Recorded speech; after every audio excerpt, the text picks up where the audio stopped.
강원도의 깊은 산골 세상을 집어삼킬 듯한 눈보라가 맹렬하게 휘몰아치고 있었다. 바깥 세상과의 모든 연결이 끊어진 깊은 밤, 차유진은 자신의 작은 진료소 안에서 약초를 손질하고 있었다. 그녀의 진료소는 현대 의료 장비와 전통 약재들이 기묘한 조화를 이루고 있는 그녀 자신과도 같은 공간이었다. 한때 그녀는 서울의 최고 대학병원에서 천재라 불리던 외과 의사였다. 하지만 부패한 병원 시스템과 생명을 돈으로 계산하는 현실의 환멸을 느끼고 모든 것을 버린 채 이곳으로 도망쳐 왔다. 그녀의 눈에는 세상에 대한 깊은 피로감과 냉소가 서려 있었지만 환자를 대하는 그녀의 손길만큼은 여전히 신중하고 따뜻했다. 그녀는 이곳에서 적어도 폭풍을 하는 괴물만이 유일한 괴물인 삶에 만족하고 있었다. 바로 그때 눈보라의 울음소리 사이로 이질적인 굉음이 그녀의 귀를 파고들었다. 날카로운 타이어 마찰음, 그리고 무언가 부서지는 둔탁한 충돌음. 그녀는 잠시 망설였다. 이 미친 눈보라 속으로 나가는 것은 자살 행위나 다름없었다. 하지만 그녀의 몸속 깊이 새겨진 의사로서의 본능은 그녀가 문을 열고 밖으로 나가도록 이끌었다. 두꺼운 방한복과 응급 의료 키트로 무장한 채 그녀는 한 치 앞도 보이지 않는 눈보라 속으로 걸어 들어갔다. 랜턴 불빛에 의지의 소리가 난 방향으로 나아간 지 10여 분. 그녀는 절벽 근처 눈더미에 처박힌 검은색 고급 세단을 발견했다. 운전석에는 한 남자가 피를 흘리며 쓰러져 있었다. 한재혁이었다. 그녀는 재빨리 그의 상태를 살폈다. 머리에는 충돌로 인한 열상이 있었지만 그녀의 예리한 의학적 직감은 무언가 훨씬 더 심각한 문제가 있음을 경고하고 있었다. 그의 맥박은 금방이라도 끊어질 듯 미약하고 불규칙했으며 호흡은 얕았다. 동공은 바늘 끝처럼 축소되어 있었고 피부는 미세한 푸른빛을 띠고 있었다. 이것은 단순한 교통사고 환자의 증상이 아니었다. 명백한 정교한 신경독에 의한 중독 증상이었다. 그는 지금 사고가 아니라 독 때문에 죽어가고 있었다. 그녀는 그를 대형 병원으로 옮길 수 없다는 것을 알았다. 길은 눈으로 막혔고 설사길이 뚫린다 해도 그는 병원에 도착하기 전에 사망할 것이다. 그의 생사는 이제 오롯이 그녀의 손에 달려 있었다. 그녀는 비상용 들것에 그의 거대한 몸을 싣고 사투를 벌이며 진료소로 그를 끌고 왔다. 진료소 안으로 들어서는 순간 남자의 심장이 멎었다. 시간과의 싸움이 시작되었다. 독은 이미 그의 자율신경계를 마비시키고 있었다. 심장 제세동기로 그의 심장을 다시 뛰게 하고 인공호흡기를 연결했지만 그것은 시간을 버는 것에 불과했다. 그녀에게는 독의 성분을 분석할 첨단 장비가 없었다. 그녀는 오직 자신의 천재적인 지식과 직관에만 의존해야 했다. 그녀는 그의 미세한 증상들을 종합하여 그 독이 희귀한 합성 콜리네스테라아제 억제제일 것이라는 가설을 세웠다. 일반적인 해독제인 아트로핀만으로는 부족할 터였다. 그녀는 대담한 도박을 하기로 결심했다. 그녀는 현대 양리학과 전통 의학에 대한 자신의 지식을 총동원하여 즉석에서 새로운 해독제를 조합하기 시작했다.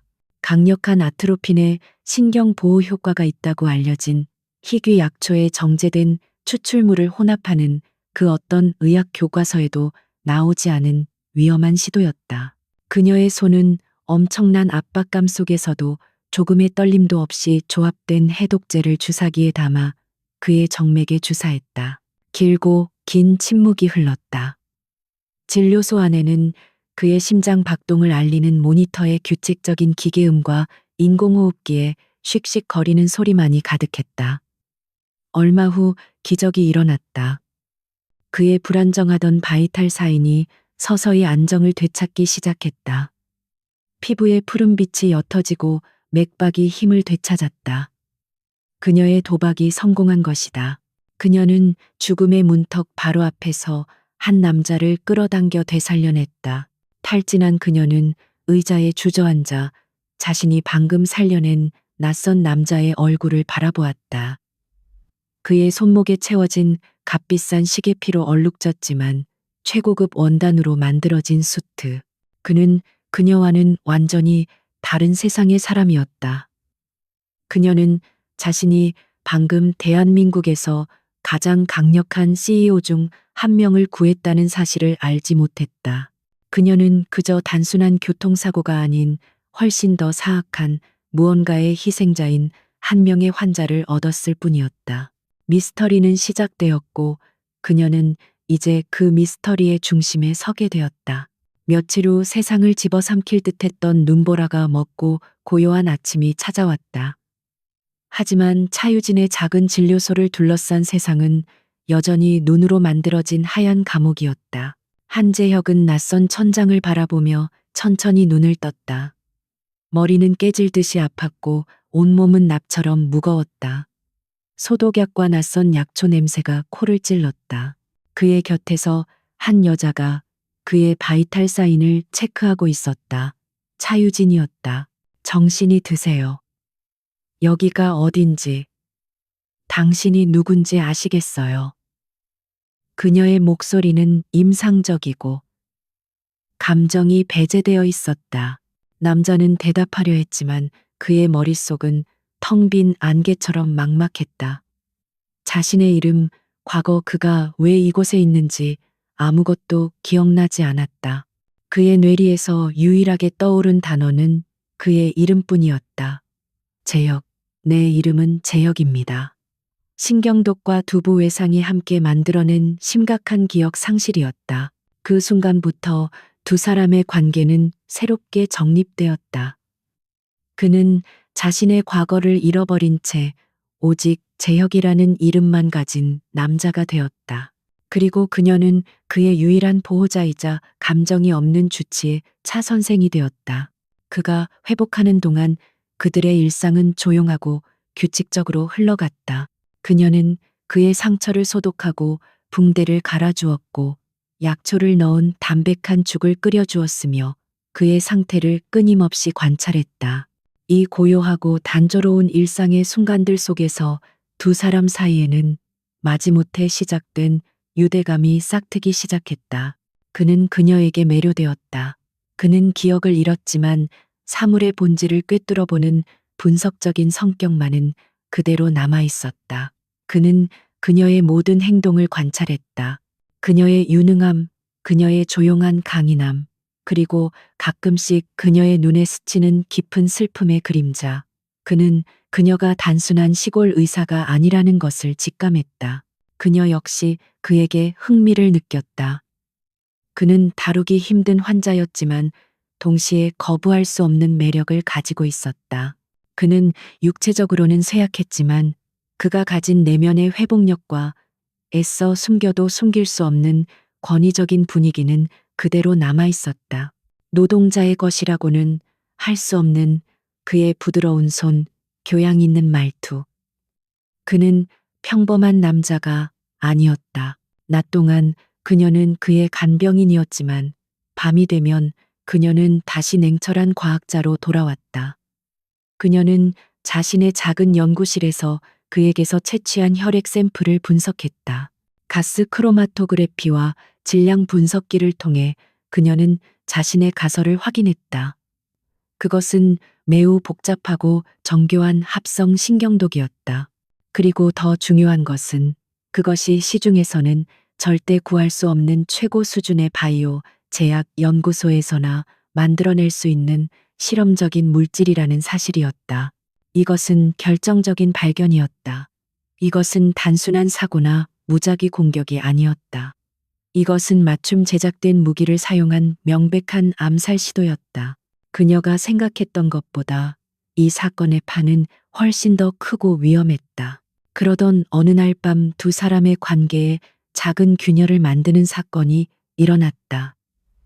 회복과 함께 무료함을 느끼기 시작한 재혁은 그녀가 밤늦게까지 일하는 연구실로 들어왔다. 그는 그녀의 모니터에 떠 있는 복잡한 화학 구조식들을 바라보았다. 그는 자신이 그것을 왜 아는지 알 수 없었지만 그의 입에서 본능적인 한마디가 흘러나왔다. 그 분자 결합은 비효율적이군요. 질소 치환을 하면 훨씬 더 안정적인 구조가 될 텐데. 유진은 기억상실증 환자의 입에서 나온 너무나도 전문적이고 정확한 지적에 충격을 받았다. 그걸 어떻게 하셨어요? 재혁 자신도 혼란스러웠다. 모르겠습니다. 그냥 그게 당연하게 느껴졌습니다. 그 순간 그의 진짜 자아의 파편이 드러났다. 거대한 바이오 제약 회사를 이끌던 천재 CEO로서의 모습. 이 사건은 그녀에게 미스터리를 더욱 깊게 만들었고, 동시에 두 사람 사이의 과학이라는 공통의 언어를 통한 새로운 연결고리를 만들어 주었다. 재혁이 잠든 후 유진은 연구실에 홀로 서 있었다. 그녀는 그의 혈액이 담긴 바이알과 모니터에 떠 있는 독의 화학 구조식, 그리고 옆방에서 잠들어 있는 남자를 번갈아 보았다. 이제 그녀는 두 가지 사실을 확실히 알게 되었다. 첫째, 자신이 구한 남자는 강력하고 무자비한 적의 표적이라는 것. 둘째, 그는 단순한 이름 없는 환자가 아니라 그녀 자신이 필사적으로 도망쳐왔던 그 거대한 과학의 세계에 속한 사람이라는 것. 그녀는 그의 목숨을 구함으로써 그 위험한 세계를 자신의 문 앞까지 끌고 왔다는 것을 깨달았다. 그녀는 이제 더 이상 단순한 의사가 아니었다. 그녀는 위험한 비밀의 수호자이자 어쩌면 그적들의 다음 목표물이 될지도 몰랐다. 차유진의 고요한 진료소에 낯선 평화가 깃들어 있는 동안 서울의 제네시스 바이오파마 본사에서는 차가운 폭풍이 몰아치고 있었다. 이사회 회의실 회사의 2인자인 오승민 이사는 비통한 표정 연기의 대가였다. 그는 회사에 존경받는 한재혁 회장이 비극적인 사고로 인해 현재 실종 상태이며 회사의 안정을 위해 자신이 회장 직무대행을 맡아야만 한다고 열변을 토하고 있었다. 그의 연기는 완벽했지만 그의 가면 뒤에서는 하루빨리 한재혁을 완전히 제거하고 이 제국을 차지하려는 검은 야망이 들끓고 있었다. 하지만 그의 공개적인 자신감 이면에는 편집증적인 불안감이 자리 잡고 있었다. 계획은 완벽해야만 했다. 한재혁의 시신이 사고 현장에서 발견되었어야 했다. 하지만 차는 텅 비어 있었고 그는 실종 상태다. 만약 한재혁이 살아 돌아온다면 모든 것은 끝장이었다. 그는 자신의 더러운 일을 처리하는 보안팀장을 비밀리에 호출했다. 차량의 마지막 신호가 잡힌 곳이 강원도 산골이다. 공식적인 경로는 이용할 수 없어. 청소팀을 보내 그 지역을 샅샅이 뒤져서 한재혁을 찾아내 살아있다면 처리하고 증거가 될 만한 모든 것을 없애버려. 그를 도운 목격자까지도. 한편 눈이 녹기 시작한 강원도 산골의 진료소. 유진과 재혁의 삶에는 기묘한 일상이 자리 잡고 있었다. 재혁은 놀라운 속도로 건강을 회복하고 있었다. 그는 이제 진료소 주변의 잡다한 일들을 도우며 그녀의 삶의 일부가 되어가고 있었다. 그는 기억은 잃었지만 평생 느껴보지 못했던 평온함과 소속감을 느끼고 있었다. 유진 역시 그의 곁에서 조금씩 마음의 벽을 허물고 있었다. 그녀의 지친 눈에 아주 오랜만에 희미한 온기가 돌아오고 있었다. 이 위태로운 평화는 낯선 이방인들의 등장과 함께 깨어지기 시작했다. 전문가들로 구성된 청소팀은 등산객이나 정부 측량사로 위장한 채 조용히 마을에 잠입했다. 그들은 재혁의 사진을 들고 다니며 탐문 수사를 시작했다. 그리고 얼마 지나지 않아 산속에 홀로 사는 괴짜 여의사에 대한 정보를 얻게 되었다. 사냥꾼들은 그들의 목표물이 있는 곳을 찾아낸 것이다. 유진은 동물적인 감각으로 위험을 감지했다. 필요한 물품을 사기 위해 마을에 내려간 그녀는 그 등산객들과 마주쳤다. 그들의 장비는 너무 깨끗했고 그들의 질문은 너무 구체적이었으며 그들의 눈빛은 자연을 즐기는 자들의 것이 아니었다. 응급실에서 수많은 죽음과 삶의 경계를 봐왔던 그녀의 직감은 그들이 사냥꾼이라는 것을 비명처럼 경고하고 있었다. 그녀는 굳은 얼굴로 진료소로 돌아왔다. 깨지기 쉬운 평화의 시간은 끝났다. 그날 밤 그녀는 창밖으로 어둠 속에서 움직이는 희미한 불빛들을 발견했다. 그들은 진료소를 중심으로 서서히 포위망을 좁혀오고 있었다. 그녀는 거실에서 아무것도 모른 채 태평하게 책을 읽고 있는 재혁을 바라보았다. 그는 기억도 자신을 지킬 힘도 없는 남자였다. 이제 그와 자신을 지켜야 할 책임은 오롯이 그녀의 어깨 위에 놓여 있었다. 의사 가운을 입은 그녀의 눈빛이 이제는 자신의 영역을 지키기 위한 전사의 눈빛으로 변해가고 있었다. 고요했던 진료소는 이제 목숨을 건 싸움이 벌어질 전쟁터가 될 운명이었다. 사냥꾼들이 문 앞에 도착해 있었다. 진료소 주변을 둘러싼 어둠 속의 불빛들은 늑대들의 눈처럼 차갑고 위협적으로 빛나고 있었다. 윤유진의 심장이 차갑게 가라앉았지만 그녀의 눈은 오히려 얼음처럼 냉정해졌다.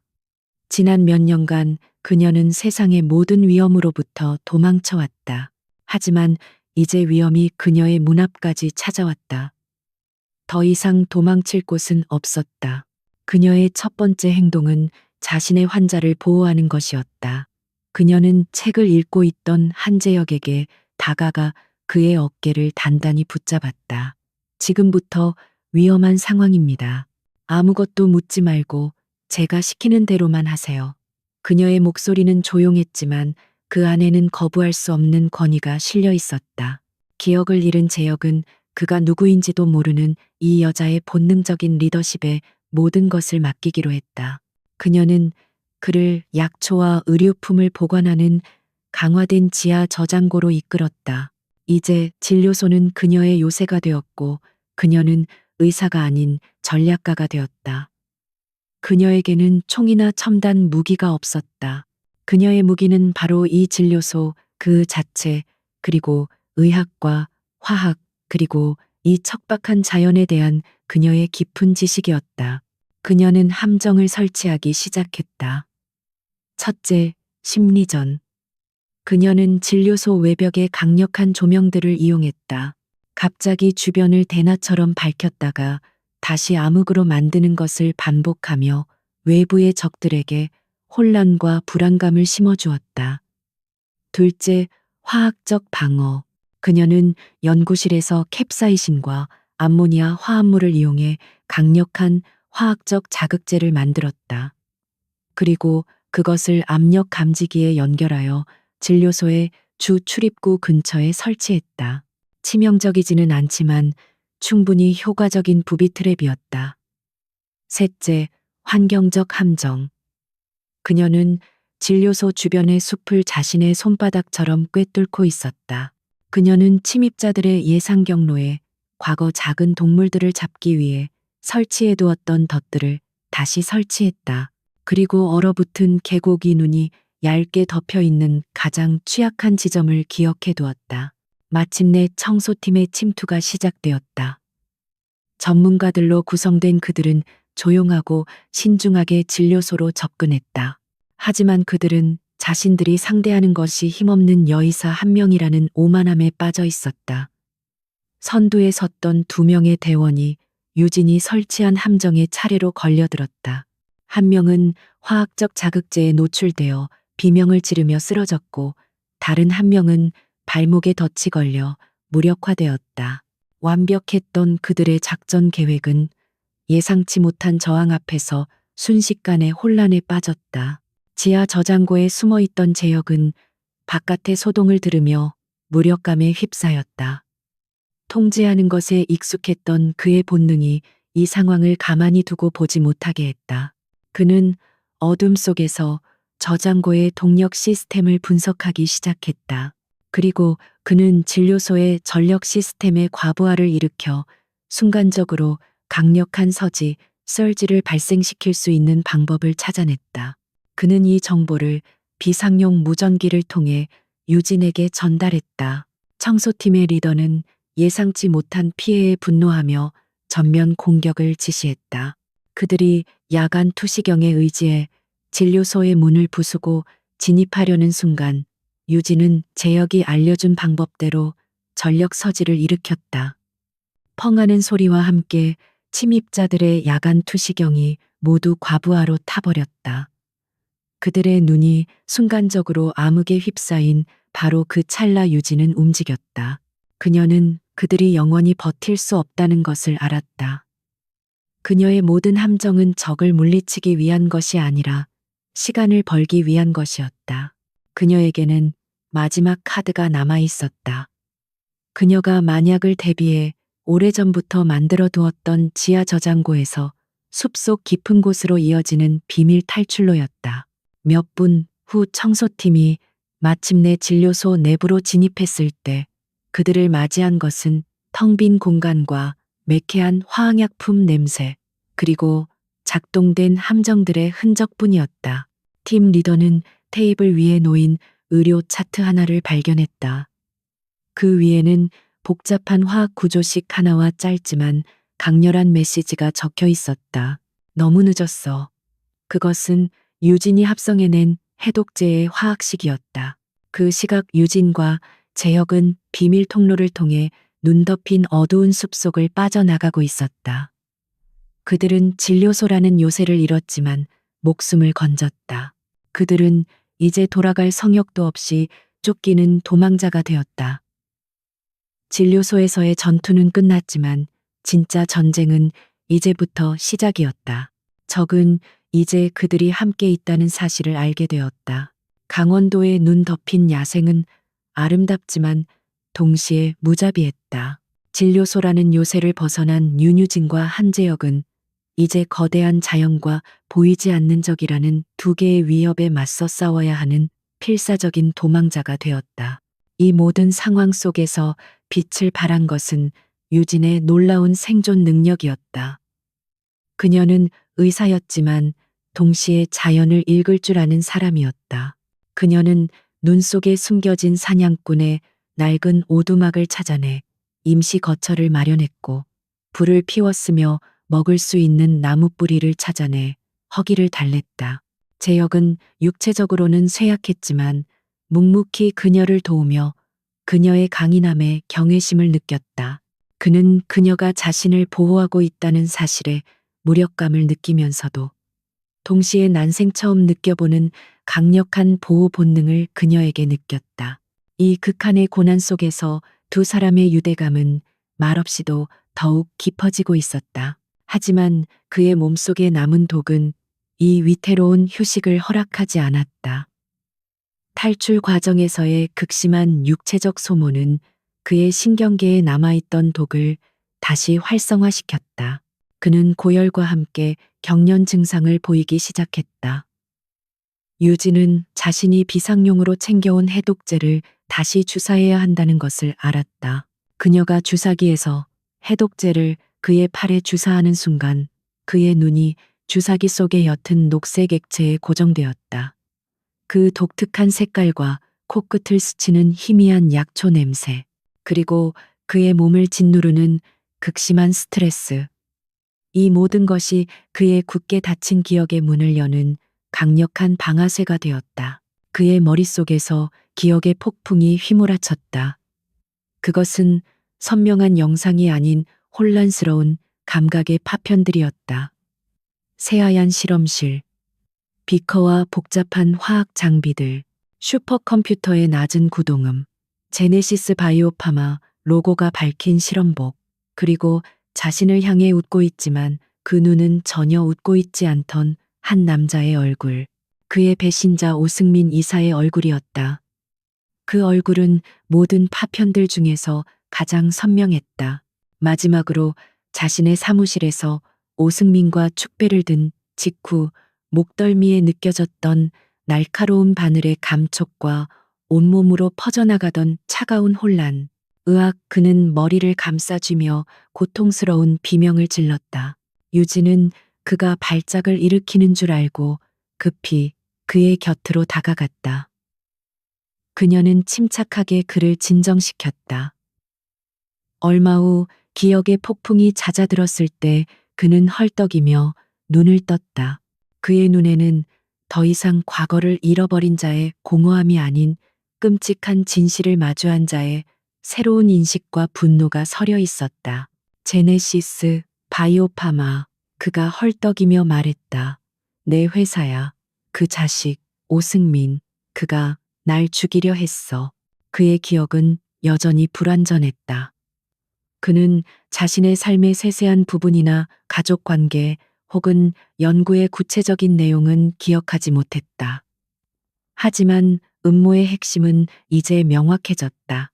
그는 자신이 누구이며 자신의 적이 누구인지를 알게 되었다. 이 깨달음은 두 사람의 관계를 완전히 바꾸어 놓았다. 그는 더 이상 이름도 과거도 없는 무력한 환자가 아니었다. 그는 거대 기업의 회장이자 강력한 적을 둔 남자가 되었다. 이제 이 싸움의 무게는 더 이상 유진 혼자만의 것이 아니었다. 그에게는 이제 살아남아서 자신의 정체성을 되찾고 빼앗긴 자신의 회사를 되찾아야 할 목적이 생겼다. 그는 유진을 더 이상 단순한 감사가 아닌 한 명의 전략가가 다른 전략가를 바라보는 존경의 눈빛으로 바라보았다. 당신이 내 목숨을 구했어. 이제 내 인생을 되찾는 것을 도와줘야겠어. 유진 역시 자신의 역할이 바뀌었음을 깨달았다.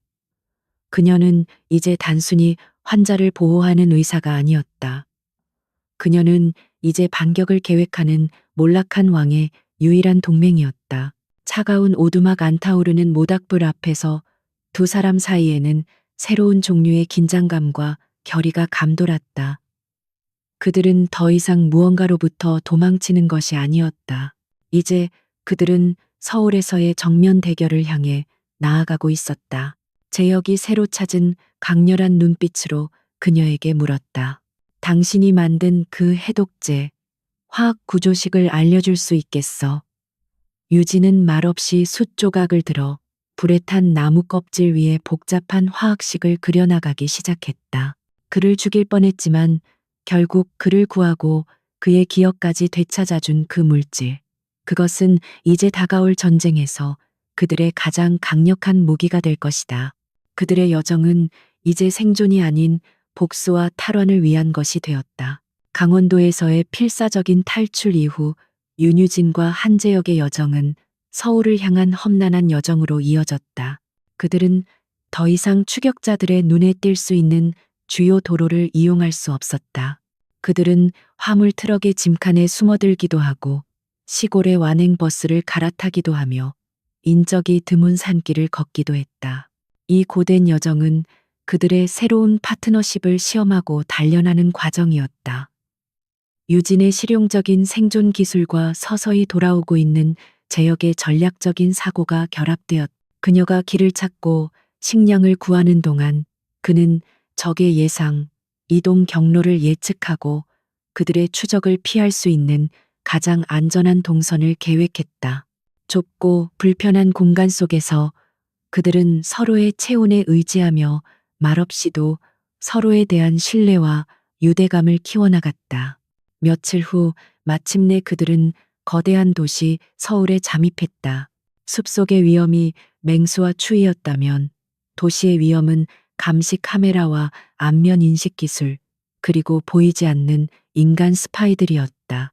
재혁은 그의 단편적인 기억 속에서 몇 년 전 비상사태를 대비해 개인적으로 마련해둔 낡은 오피스텔 형태의 안전가옥을 떠올렸다.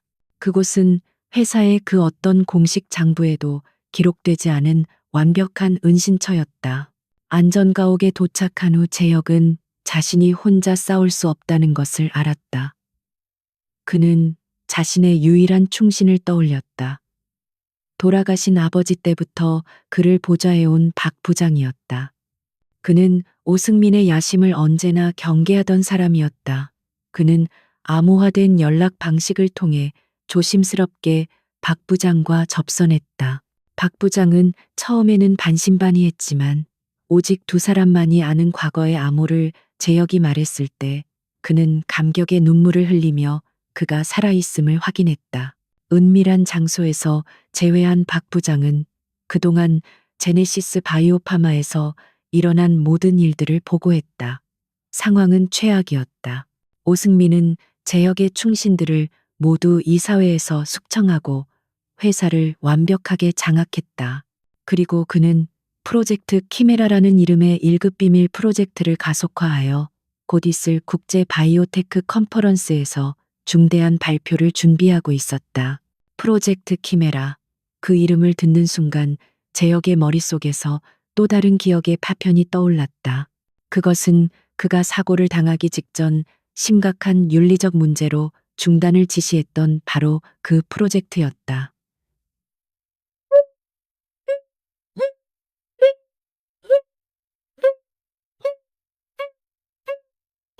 그것은 그가 명확해졌다. 그는 프로젝트를 독차지하기 위해 자신을 제거했던 것이다. 이제 그들의 반격 계획이 수립되기 시작했다. 안전가옥의 작은 테이블이 그들의 새로운 워룸이 되었다. 전략가인 재혁 의료 및 과학 전문가인 유진, 그리고 내부 정보원인 박 부장. 세 사람은 완벽한 팀이었다. 재혁은 박 부장을 통해 오승민이 눈치채지 못하게 자신의 비밀 자금에 접근하고 자신을 지지하는 세력을 규합하기 시작했다. 유진의 역할은 더욱 중요해졌다. 그녀는 박 부장이 몰래 빼내온 프로젝트 키메라의 연구 데이터를 분석했다. 그리고 그녀는 끔찍한 진실을 발견했다. 그 프로젝트는 단순히 비윤리적인 수준을 넘어 인류에게 재앙이 될 수 있는 위험한 생화학 무기 개발 프로젝트였다. 그리고 재혁에게 사용된 독은 바로 이 프로젝트에서 파생된 프로토타입이었다. 그녀의 의학적 지식은 이제 그들의 가장 중요한 공격 무기가 되었다. 그들의 목표는 정해졌다. 오승민이 국제 바이오테크 컨퍼런스에서 프로젝트를 발표하고 그것을 해외의 무기상에게 팔아넘기기 전에 그의 모든 음모를 세상에 폭로하는 것. 안전가옥의 작은 방. 세 사람은 프로젝트 키메라의 위험한 분자 구조식이 떠있는 노트북 화면 주위에 모여 있었다. 재혁이 감탄과 결의가 뒤섞인 눈빛으로 유진을 바라보며 말했다. 그는 자신의 연구로 나를 죽이려 했어. 그러니 우리도 그의 연구로 그를 파멸시키는 것이 마땅하겠지. 전쟁의 서막이 올랐다. 그들은 더 이상 생존을 위해 싸우는 것이 아니었다. 이제는 정의를 위해 싸우고 있었다. 서울은 거대한 정글이었다. 강원도의 숲이 나무와 바위로 이루어져 있었다면 서울의 숲은 빌딩과 아스팔트, 그리고 수백만 개의 감시 카메라로 이루어져 있었다. 한재혁과 윤유진은 이 차가운 도시의 정글 속으로 돌아온 보이지 않는 사냥꾼이었다. 그들의 안전가옥은 이 거대한 전장의 유일한 베이스 캠프였다. 재혁의 기억은 서서히 그러나 확실하게 돌아오고 있었다. 그는 더 이상 단편적인 기억의 파편에 의존하지 않았다. 그는 이제 제네시스 바이오파마의 CEO로서의 모든 지식과 경험을 되찾았다. 그의 머릿속에는 회사의 모든 기밀 프로젝트, 재무구조, 그리고 오승민의 성격과 약점까지 담겨 있었다. 얼음장 같던 그의 눈에는 이제 자신의 왕국을 되찾으려는 군주의 차가운 분노와 결의가 서려 있었다. 그들의 첫 번째 목표는 정보전에서 승리하는 것이었다. 오승민은 재혁이 죽었다고 확신하고 있었고 그 오만함이 바로 그의 가장 큰 약점이었다. 재혁은 박 부장을 통해 마치 유령처럼 회사 내부를 조종하기 시작했다. 그는 오승민의 의사결정 과정을 방해하고 잘못된 정보를 흘려 그를 혼란에 빠뜨렸다. 예를 들어 재혁만이 아는 해외 비밀 계좌에 문제가 생긴 것처럼 꾸며 오승민의 자금팀이 며칠 밤낮을 헛수고하게 만들었고 경쟁사가 신기술을 개발했다는 거짓 정보를 흘려 그의 연구개발팀을 엉뚱한 방향으로 이끌었다. 오승민은 회사 내부에 보이지 않는 저항 세력이 있다는 것을 감지했지만 그 배후에 죽은 줄 알았던 한재혁이 있다는 것은 꿈에도 상상하지 못했다. 이 모든 작전의 핵심에는 유진이 있었다. 그녀는 더 이상 단순한 조력자가 아니었다. 그녀는 이 전쟁의 가장 중요한 과학 자문이자 전략 분석가였다. 그녀는 박 부장이 목숨을 걸고 빼내온 프로젝트 키메라의 연구 데이터를 밤낮으로 분석했다. 그녀의 작은 안전가옥 연구실은 이제 세계 최고 수준의 바이오 테러 위협을 분석하는 최첨단 연구소가 되어 있었다. 그녀는 마침내 프로젝트의 끔찍한 진실을 완전히 파헤쳐냈다. 프로젝트 키메라는 인류를 구원할 치료제가 아니었다. 그것은 특정 유전자를 가진 인종에게만 치명적으로 작용하도록 설계된 인종 청소용 생화학 무기였다. 그리고 오승민은 이 무서운 기술을 완성하여 다가오는 국제 바이오테크 컨퍼런스에서 가장 높은 가격을 부르는 자에게 팔아넘길 계획이었다. 그의 고객은 테러리스트 집단이거나 혹은 부패한 독재 국가일 가능성이 높았다. 이것은 단순한 기업 범죄를 넘어 인류 전체에 대한 위협이었다. 이 발견은 전쟁의 성격을 완전히 바꾸어 놓았다. 이것은 더 이상 한재혁 개인의 복수가 아니었다. 이것은 거대한 재앙을 막기 위한 두 사람의 사명이었다. 그날 밤 두 사람은 연구 데이터가 떠 있는 노트북 화면 앞에 마주 앉아 있었다. 그들 사이의 공기는 그 어느 때보다도 무겁고 진지했다. 이걸 막아야 해. 재혁이 말했다. 알고 있어요. 유진이 대답했다. 그의 발표를 막는 것만으로는 부족해요. 우리는 그가 이 기술을 팔아넘기기 전에 컨퍼런스 현장에서 그의 모든 죄를 폭로해야만 해요. 전 세계가 보는 앞에서 그들의 시선이 허공에서 마주쳤다. 그들의 관계는 이제 생존을 위한 동맹을 넘어 공동의 사명을 위한 파트너십으로 진화해 있었다. 함께 밤을 새우고 좁은 공간에서 서로의 체온에 의지하며 그들은 자신들도 모르는 사이에 서로의 삶에 깊숙이 스며들어 있었다. 재혁은 그녀의 지성과 용기에 깊이 매료되었고 유진 역시 그의 꺾이지 않는 의지와 리더십에 끌리고 있었다. 하지만 그들의 감정은 거대한 임무의 무게 아래에서는 사치일 뿐이었다. 국제 바이오테크 컨퍼런스가 열리기까지 남은 시간은 단 일주일. 그들은 마지막 반격을 위한 계획을 수립하기 시작했다. 그들에게는 오승민을 법정에 세울 반박할 수 없는 증거가 필요했다. 유진의 분석 데이터만으로는 부족했다.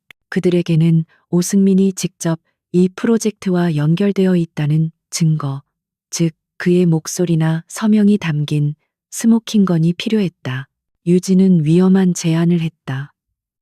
제가 직접 제네시스 바이오파마에 잠입해야겠어요. 그녀가 말했다. 그의 사무실이나 개인 연구실에 결정적인 증거가 있을 거예요. 재혁은 격렬하게 반대했다. 그것은 너무나도 위험한 일이었다. 하지만 유진은 단호했다. 이건 제가 가장 잘할 수 있는 일이에요. 저는 의사였고 연구원이었어요. 저는 그들의 언어를 알고 그들의 시스템을 알아요. 저 말고는 할 수 있는 사람이 없어요. 결국 재혁은 그녀의 용기와 결단력 앞에 굴복할 수밖에 없었다. 며칠 후 유진은 해외에서 온 유능한 바이오 연구원이라는 완벽한 위장 신분으로 제네시스 바이오파마의 문을 두드렸다. 박 부장이 회사 내부에서 그녀의 신분을 보증해 주었다. 그녀는 사자의 굴 속으로 스스로 걸어 들어갔다. 안전가옥에서 재혁은 그녀의 이어피스를 통해 들려오는 모든 상황을 실시간으로 들으며 초조하게 그녀의 안전을 기도하고 있었다. 그는 처음으로 사랑하는 사람을 위험한 전장으로 떠나보낸 지휘관의 고통을 느끼고 있었다. 그녀의 진짜 임무는 이제 막 시작되고 있었다. 제네시스 바이오파마의 심장부 최첨단 연구소는 오승민의 철권 통치 아래 차가운 긴장감과 편집증적인 보안 시스템으로 가득 차 있었다. 윤유진은 해외에서 스카우트된 유능한 연구원이라는 가면을 쓴 채 이 위험한 무대에 새로운 배우가 되었다. 그녀의 임무는 단순했다. 국제 바이오테크 컨퍼런스가 열리기 전까지 오승민이 프로젝트 키메라를 무기화하도록 지시했다는 직접적인 증거, 스모킹건을 찾아내는 것. 그녀는 섣불리 움직이지 않았다. 그녀는 먼저 자신의 가치를 증명하여 적의 경계심을 허물고 신뢰를 얻어야만 했다. 그녀는 자신의 천재적인 과학적 지식을 이용했다. 그녀는 다른 팀의 회의에 우연히 참석한 척하며 몇 달간 그들을 괴롭혔던 복잡한 단백질 구조 문제를 아무렇지 않게 해결해 주었다. 그녀의 명성은 순식간에 연구소 전체에 퍼져나갔고 마침내 오승민의 귀에까지 들어갔다. 그는 이 갑자기 나타난 천재 연구원에게 흥미와 함께 의심을 느꼈다. 그는 유진을 자신의 사무실로 호출했다. 두 사람 사이에는 보이지 않는 날카로운 심리전이 펼쳐졌다. 그는 그녀의 과거와 경력에 대해 집요하게 파고들었지만 유진은 제역과 함께 밤새도록 연습한 완벽한 거짓의 시나리오로 그의 모든 질문을 막아냈다. 오승민은 그녀에 대한 의심을 완전히 거두지는 못했지만 프로젝트 키메라의 완성을 위해 그녀의 재능이 필요하다고 판단했다. 그는 그녀에게 제한적이지만 키메라 연구팀에 합류할 수 있는 권한을 부여했다. 그는 자신의 새로운 자산을 감시할 수 있는 가장 가까운 곳에 두기로 한 것이다. 마침내 그녀는 사자의 굴 가장 깊숙한 곳으로 들어갔다. 키메라 연구실은 회사의 심장부이자 동시에 판도라의 상자였다. 그녀는 동료 연구원들의 감시와 곳곳에 설치된 생체 인식 보안 시스템을 피하며 증거를 찾기 위한 아슬아슬한 줄타기를 시작했다. 그녀는 오승민의 방식에 환멸을 느끼고 있던 한 젊은 연구원과 조심스럽게 관계를 맺었다. 그 동료는 그녀에게 오승민이 그의 개인적인 연구 데이터를 연구실 내부의 외부 네트워크와는 완전히 분리된 에어갭 컴퓨터에 보관하고 있다는 결정적인 정보를 알려주었다. 그녀에게는 단 한 번의 기회만이 남아 있었다. 어느 날 밤 그녀는 연구소에 남아 야근을 하는 척했다. 그리고 동료의 도움으로 보안 시스템이 잠시 해제된 틈을 타 오승민의 개인 연구실로 잠입했다. 그의 컴퓨터에는 그가 직접 서명한 프로젝트 키메라의 무기화, 최종 승인 문서와 해외의 무기 거래상과 주고받은 암호화된 이메일들이 들어있었다. 그녀는 데이터를 USB 드라이브로 옮기는 어리석은 짓을 하지 않았다. 그것은 즉시 경보를 울릴 것이다. 대신 그녀는 자신의 의학적 지식을 이용했다. 그녀는 휴대용 내시경 카메라를 컴퓨터의 환기구 틈으로 밀어넣어 보안 요원들이 감시하는 카메라의 사각지대에서 모니터 화면의 내용을 직접 촬영했다. 그것은 대담하고 천재적인 방식이었다. 마침내 그녀가 모든 증거를 확보하고 빠져나오려던 바로 그 순간이었다.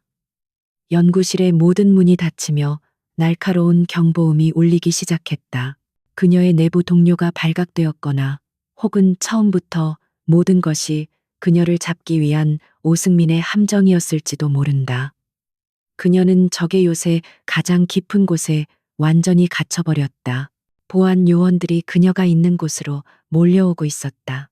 그녀는 자신의 이어피스를 통해 안전가옥에서 이 모든 상황을 듣고 있을 제역에게 마지막 메시지를 보냈다. 증거는 확보했어요. 하지만 갇혔어요. 안전가옥. 제역은 그녀의 다급한 목소리를 들으며 얼굴이 분노와 공포로 굳어졌다. 그의 가장 소중한 파트너가 체스판 위에서 외통수에 걸린 것이다. 더 이상 그림자 속에 숨어 있을 시간은 없었다. 이제 왕이 직접 움직여야 할 시간이었다. 증거는 확보했어요. 하지만 갇혔어요. 윤유진의 다급한 목소리는 한재혁의 심장에 비수처럼 꽂혔다. 더 이상 그림자 속에 숨어 있을 시간은 없었다. 왕이 직접 움직여야 할 시간이었다.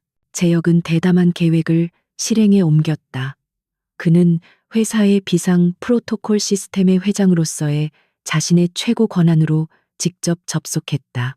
그리고 제네시스 바이오파마 연구소 전체의 최고 등급의 화재 경보와 함께 전면 대피 명령을 발동시켰다. 오승민이 내린 폐쇄 명령을 회장의 비상 명령이 짓밟아버린 것이다. 연구소는 순식간에 혼란에 휩싸였다. 경보음이 울리고 스프링클러가 터져 나왔다.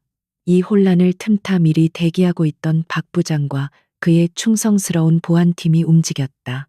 그들은 연구소 내부 구조를 꿰뚫고 있었고 대피하는 연구원들 틈에 섞여 유진을 구출해내는데 성공했다.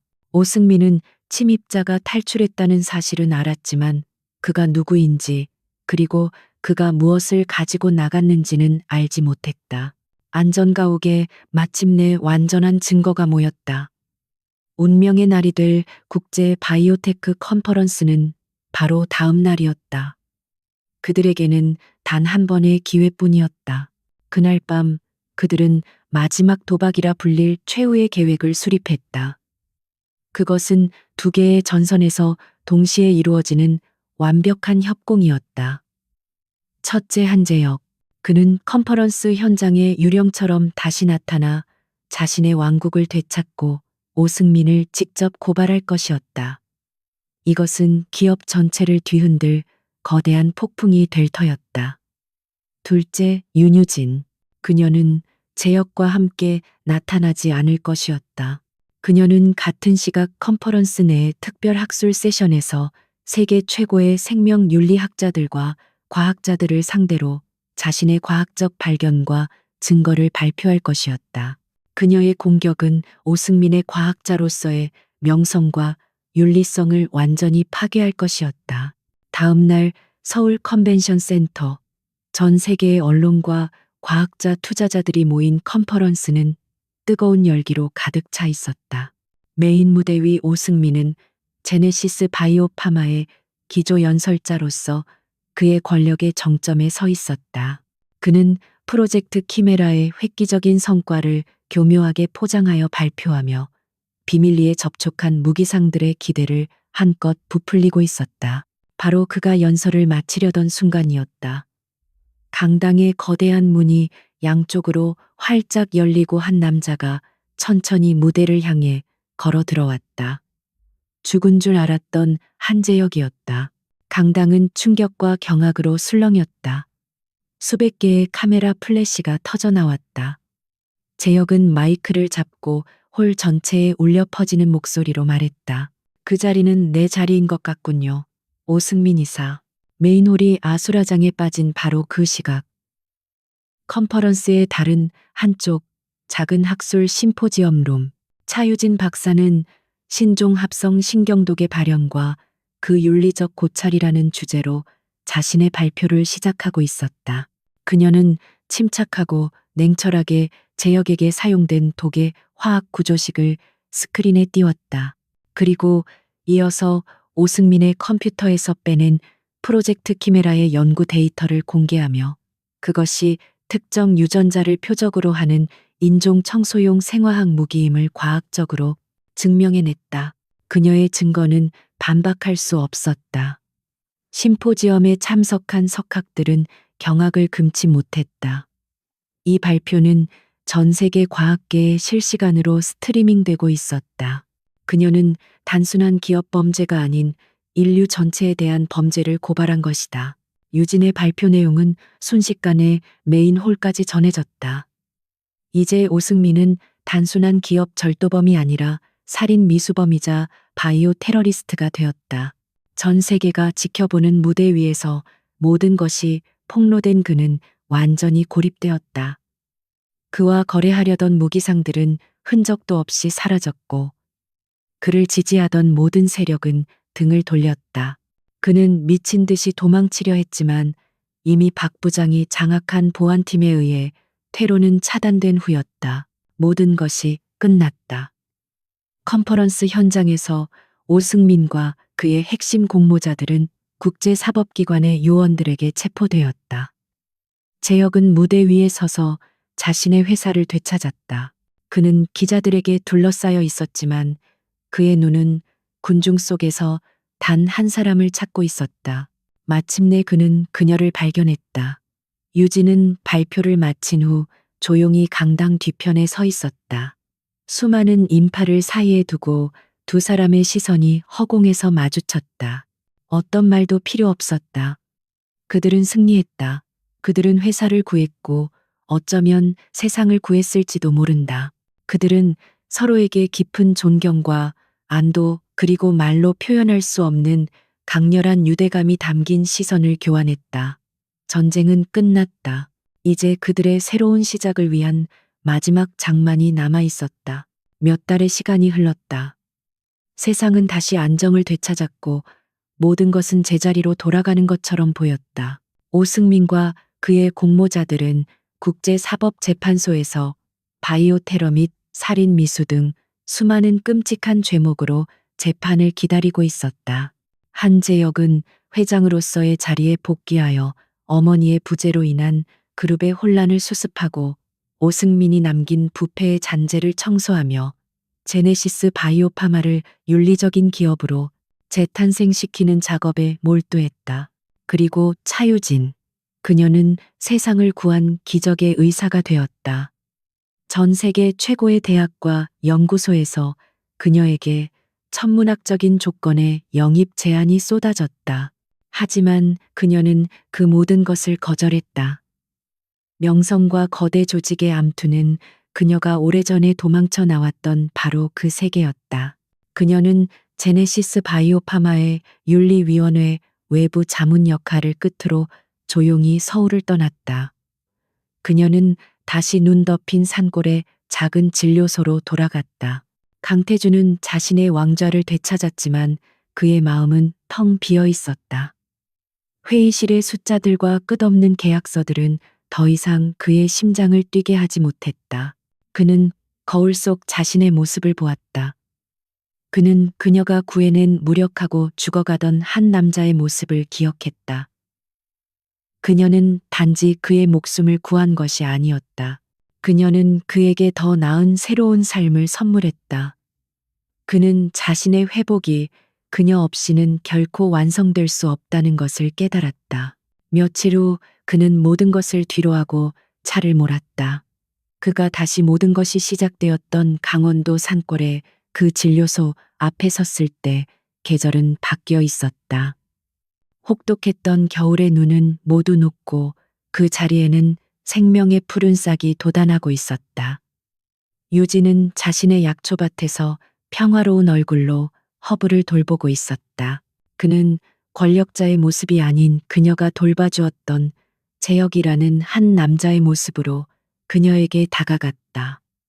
돌아왔습니다. 차 선생.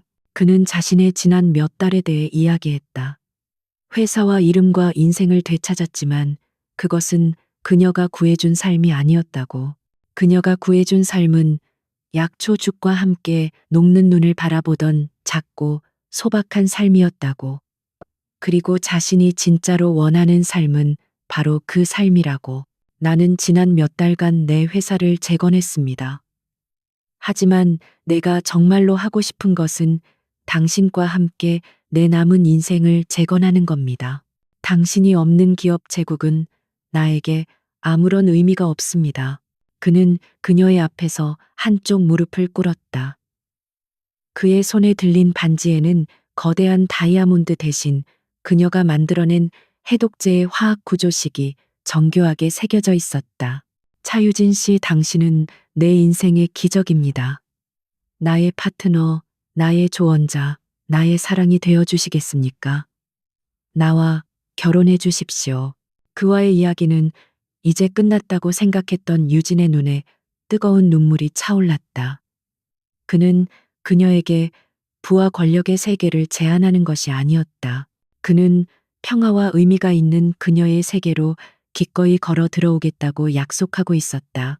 그녀의 네라는 대답은 조용했지만 세상 그 어떤 말보다도 단단했다.